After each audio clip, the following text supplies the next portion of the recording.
नमस्कार दोस्तों, मैं डॉक्टर मनीष आप सबका स्वागत करता हूं। आज की वीडियो में हम बात करने वाले हैं एपिस्टैक्सिस यानी कि नाक से खून कई बार कुछ लोगों को आने लग जाता है, तो उस स्थिति में क्या करना चाहिए, पूरा का पूरा टॉपिक कवर कर देते हैं आज की वीडियो में। दोस्तों, जितने भी मेरे व्यूअर्स हैं, दोस्त हैं जो चैनल पर नए हैं, चैनल को सब्सक्राइब कर लीजिएगा। तो जो आने वाली वीडियो होंगी हमारे चैनल पर वो सारी की सारी कनाडा से अपलोड होंगी, कनाडा से आएंगी और वहाँ के बारे में हम बहुत सारी चीज़ें डिस्कस करेंगे, हेल्थ केयर सेक्टर और बहुत सारी। तो दोस्तों, मेरे एक सब्सक्राइबर है, हाल फिलहाल में उन्होंने मुझसे एक क्वेश्चन पूछा था कि उनके परिवार में उनकी सिस्टर को जो है नाक से हाल फिलहाल में ब्लीडिंग हुई थी काफ़ी ज़्यादा।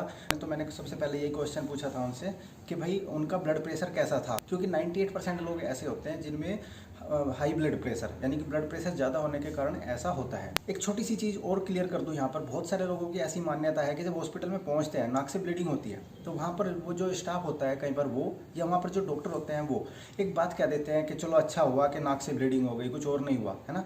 तो लोग मानते हैं कि भाई नाक से ब्लीडिंग होगी तो बहुत अच्छा हो गया। नहीं, अच्छा कभी भी नहीं होता है, नाक से ब्लीडिंग होना भी बेकार है, बहुत ज़्यादा बेकार है। लेकिन जब ब्लड प्रेशर बढ़ता है तो उस स्थिति में क्या होता है कि उस स्थिति में कहीं से भी कोई भी नस फट सकती है, ठीक है। खास करके कुछ ऐसे हिस्से होते हैं हमारे शरीर के, जैसे कि हमारे दिमाग में, ब्रेन में जिस समय भी वो नस फट जाएगी तो फिर उसके बाद में कोई कुछ नहीं कर सकता है ना। व्यक्ति को जो पूरा पैरालिसिस हो जाता है, पूरी स्थिति खराब हो जाती है, साल 2 साल या फिर सारी ज़िंदगी के लिए, है ना। तो इस स्थिति में अगर ब्लड प्रेशर बढ़ा है, आपको पता नहीं चल पा रहा है। वैसे तो ब्लड प्रेशर बढ़ने के कुछ लक्षण होते हैं, जैसे कि सर में दर्द होना, चक्कर जैसा महसूस होना, उल्टी जैसा मन होना, ये सब लक्षण हाई ब्लड प्रेशर के होते हैं। लेकिन उसके बावजूद भी यदि किसी व्यक्ति को पता नहीं चल पा रहा है कि भाई ब्लड प्रेशर बढ़ा हुआ है, फिर क्या होगा? फिर कहीं ना कहीं से नुकसान हो सकता है। सबको नुकसान होगा ऐसे जरूरी नहीं होता, पर ज़्यादातर लोगों को नुकसान हो जाता है हाई ब्लड प्रेशर के कारण। तो फिर ऐसी स्थिति में यदि नाक की नस फट जाती है तो उसको ईजिली कंट्रोल किया जा सकता है। लेकिन दिमाग वगैरह की किसी और हिस्से में, पेट के अंदर ब्लीडिंग हो जाए, कहीं भी ब्लीडिंग हो सकती है, उन हिस्सों में ब्लीडिंग को कंट्रोल कर पाना इतना आसान नहीं होता। इसलिए नाक की ब्लीडिंग को दूसरी जगह की ब्लीडिंग से थोड़ा सा ठीक माना जाता है, पर यह भी ठीक नहीं है, ऐसा भी होना नहीं चाहिए। तो दोस्तों, सबसे पहले डिस्कस करते हैं इसके क्या कारण होते हैं। एक कारण मैं डिस्कस कर चुका हूं कि हाई ब्लड प्रेशर इसका सबसे बड़ा कारण होता है। नंबर 2 पर आजकल जैसे बुखार चल रहे हैं, जैसे डेंगू बुखार है, मलेरिया में भी, है ना। जब भी प्लेटलेट्स शरीर में कम हो जाती हैं तो प्लेटलेट्स की कमी में भी ब्लीडिंग हो सकती है नाक से, ठीक है।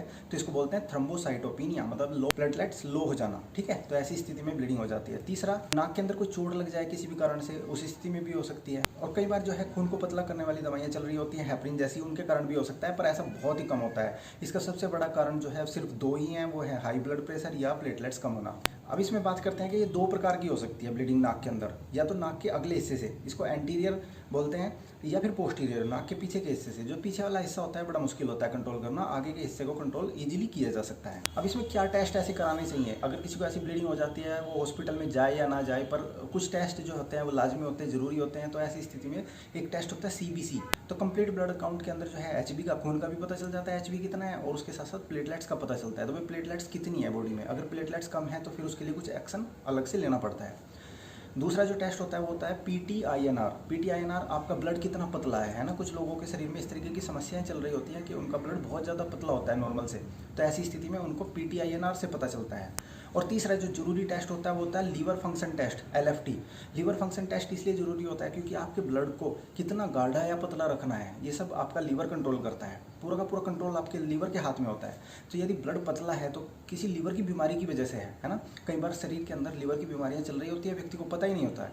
तो लीवर की बीमारियों में खून बहुत ज़्यादा पतला हो जाता है। जैसे ये जो मेरे सब्सक्राइबर थे, इन्होंने क्वेश्चन पूछा था कि इनकी सिस्टर अब आगे ठीक रहेंगी क्या? जी हाँ, आपकी सिस्टर बिल्कुल ठीक रहेंगी, लेकिन ऐसे में दोबारा से ब्लीडिंग होने का खतरा रहता है नाक से। लेकिन वो ब्लीडिंग कब होगी? वो ब्लीडिंग तब होगी जब वो अपना ब्लड प्रेशर कंट्रोल नहीं रखेंगे। अगर उनका ब्लड प्रेशर सामान्य रहेगा, नॉर्मल रहेगा, उनको दवाइयाँ खानी पड़ेगी रेगुलर, वो जब भी दवाइयाँ छोड़ेंगे तो हो सकता है 5-7 दिन के अंदर फिर से BP बढ़ने लग जाए, फिर ऐसी स्थिति हो जाए, और कहीं और पर भी ब्लीडिंग हो सकती है। तो BP को लाइफ टाइम कंट्रोल रखना बहुत ज़रूरी है। और BP बढ़ता है तो बहुत सारी दूसरी चीज़ों का नुकसान करता है। सबसे ज़्यादा हमारे दिल को नुकसान करता है, धीरे धीरे हमारे ब्रेन को भी नुकसान करता है, और हमारे गुर्दों को तो सबसे ज़्यादा डैमेज करता है हाई ब्लड प्रेशर। तो ऐसी स्थिति में ब्लड प्रेशर तो सामान्य रखना बहुत ही ज़रूरी है। और अगर किसी इंसान को एक बार ब्लीडिंग हो गई है नाक से तो उसको तो बहुत ज़्यादा सावधान हो जाना चाहिए। अब इसमें ट्रीटमेंट क्या करना चाहिए? अगर किसी को ब्लीडिंग ऐसे हो जाए तो ब्लीडिंग होने के बाद में आप घर पर तो नहीं पता कर सकते कि वो नाक के अगले हिस्से से है या बाहर वाले। तो सबसे अच्छा तरीका होता है कि नाक को पूरी नाक को दबाना है, हड्डी छोड़ दीजिए, हड्डी छोड़ करके पूरी नाक को दबा के रख सकते हैं। और ऐसा 10 मिनट तक लगातार दबा के रखना है। ऐसा नहीं है कि 2 मिनट के लिए दबाया और फिर छोड़ दिया, है ना। उससे क्या होगा कि जो आपने दबाया था 2 मिनट, वो भी वेस्ट हो गया। तो पूरे 10 से 15 मिनट तक एक बार में ही पकड़ के रखिए, छोड़िए मत उसको, ठीक है। तो ऐसे में बहुत ज़्यादा चांसेस हैं कि अगर प्लेटलेट्स ठीक हैं तो वहाँ से ब्लीडिंग ऑटोमेटिकली रुक जाती है। फिर भी अगर नहीं रुकती है तो उसमें क्या करते हैं, हॉस्पिटल में जाना पड़ता है। हॉस्पिटल में जाकर के एक बहुत ही सिंपल सी प्रक्रिया होती है, जो भी स्टाफ होता है या जो वहाँ पर डॉक्टर होते हैं इमरजेंसी के, भी क्या करते हैं कि एक बैंडेज लेते हैं, स्टरलाइज होती है वो, मतलब बैक्टीरिया फ्री होती है, फिर उसके अंदर वो मिलाते हैं सोफ्रामाइसिन और थोड़ी सी मिलाते हैं जाइलोकेन जेली और सोफ्रामाइसिन, दोनों को मिक्स कर करके अच्छे से उस बैंडेज पर लगा करके नाक में धीरे धीरे पैकिंग कर देते हैं। पर ऐसा जो है वो किसी ऐसे व्यक्ति को करना चाहिए जिसको थोड़ा सा इस चीज़ का एक्सपीरियंस हो। तो ये पैकिंग लगभग 48 घंटे तक, कई बार 24 घंटे तक रखते हैं, है ना, मतलब 1 दिन या 2 दिन पैकिंग रखी जाती है नाक के अंदर, फिर धीरे धीरे उसको निकाल दिया जाता है। तो जब इसके अंदर सोफ्रामाइसिन होती है, मतलब वो एंटीबायोटिक दवाई है, और लिग्नोकेन होता है, तो ये दोनों चीज़ें जो हैं उसको जमने नहीं देती। जो थक्का जमता है तो जब बैंडेज निकालते हैं तो वो गीली निकलती है बैंडेज, ऐसे नहीं कि अगर वो सूख जाएगी तो जैसे खींचेंगे बैंडेज को वापस उस पट्टी को, तो वो फिर पूरी की पूरी उस जो भी वहाँ पर जो क्लोट जमा था उसको निकाल करके ले आएगी। तो ऐसा नहीं किया जाता, इसलिए उन दोनों चीज़ों का यूज किया जाता है। तो ये जो पैकिंग होती है इसको प्रॉपरली धीरे धीरे पीछे तक ले जा करके पैकिंग अच्छे से कर दी जाती है बिल्कुल।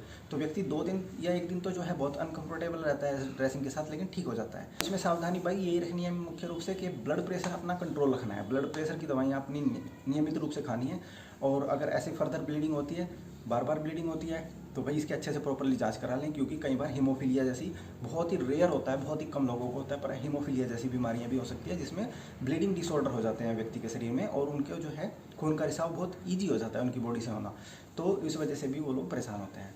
उम्मीद करता हूँ कि आज की वीडियो में मैंने नाक से जो ब्लीडिंग होती है उसके सारे पॉइंट कवर कर दिए हैं। घर पर भी आप जो है छोटी मोटी ब्लीडिंग का ट्रीटमेंट कर सकते हैं, पर उसके पीछे का कारण ढूंढने की कोशिश जरूर करनी है कि ऐसा क्यों हुआ है ना। ऐसा नहीं है कि बस हो गई तो हमने से दबा करके 10 मिनट ठीक कर ली, और ऐसा पहले 6 महीने पहले भी हुआ था, फिर भी हुआ था, और पीछे से ब्लड प्रेशर आपका बढ़ रहा था और आपने एक बार भी चेक नहीं कराया। तो ऐसी चीज़ें छोटी सी मिस नहीं करनी है, मिस करते ही कोई बड़ी दुर्घटना भी हो सकती है। इस वीडियो से रिलेटेड, इस टॉपिक से रिलेटेड और भी कोई क्वेश्चन है आप लोगों का तो कमेंट बॉक्स में लिख करके पूछ लीजिएगा। तो मिलते हैं फिर किसी और वीडियो में, तब तक के लिए नमस्कार।